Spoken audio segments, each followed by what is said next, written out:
Now, the year 2024, also I don't know whether you noticed, the year began by making news about space. And I'm sure Pallab would bear me out when I say that. So it was the Aditya, the first solar mission by India, a very ambitious mission which had entered into L1 point. Of course, it's been launched earlier, or 3 months earlier, but it got into that destination in the month of January. And then throughout the year we had, as was being told you, the first ever National Space Day observed in the first 3 months after the Modi government 3.0 took over. Then the Proba 3 mission is again a solar mission, which is of course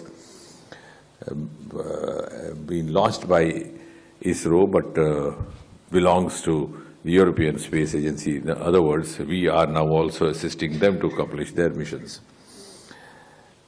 And in between, so many trials have happened for the Gaganyaan, which is in the pipeline. The first indigenous human mission, of course, the first Indian to go up was Rakesh Sharma, which happened in the early 1980s, but that was a Soviet mission. So the trials are almost now through. We're waiting for the final, you can call it a dress rehearsal in the form of Vayomitra, female robo, which will happen sometime next year, which of course is starting tomorrow itself. And the huge amount of public interest which has been generated by these space achievements has actually created awareness as well as enthusiasm among the common citizens of India in various scientific pursuits across the lines, not only confined to space, whether it's the biotechnology or whether it's the basic sciences, whether it's the cutting-edge technologies, or it is the CSIR activities. Space has actually opened up that possibly that inertia which prevented the space activities to come so openly in the public domain. And to that extent, I also have to appreciate the media and thank them, because science-related news never made actually the mainstream news. So I think it is because of space that we have now started also occupying good space in the media. So space has given us space in media as well, not only for space now, also for other activities related to science. Now, before we say anything more, except now coming straight to SpadeX, because that's what has inspired today's meeting. As has been already explained to you, this is one of the first experiments undertaken by India as far as the docking technology is concerned.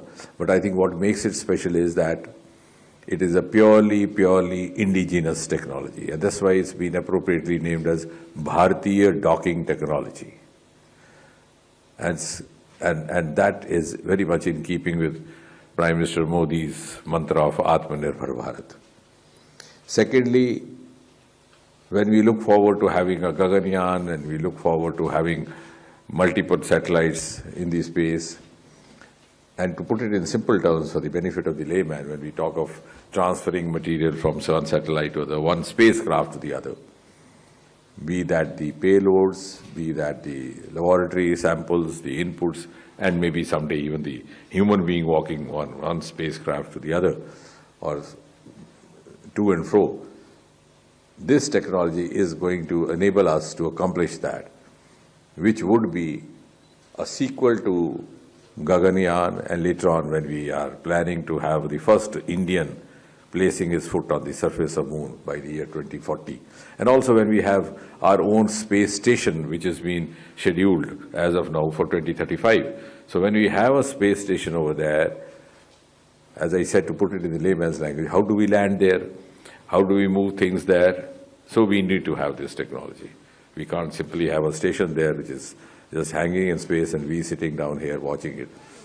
So how do we actually arrange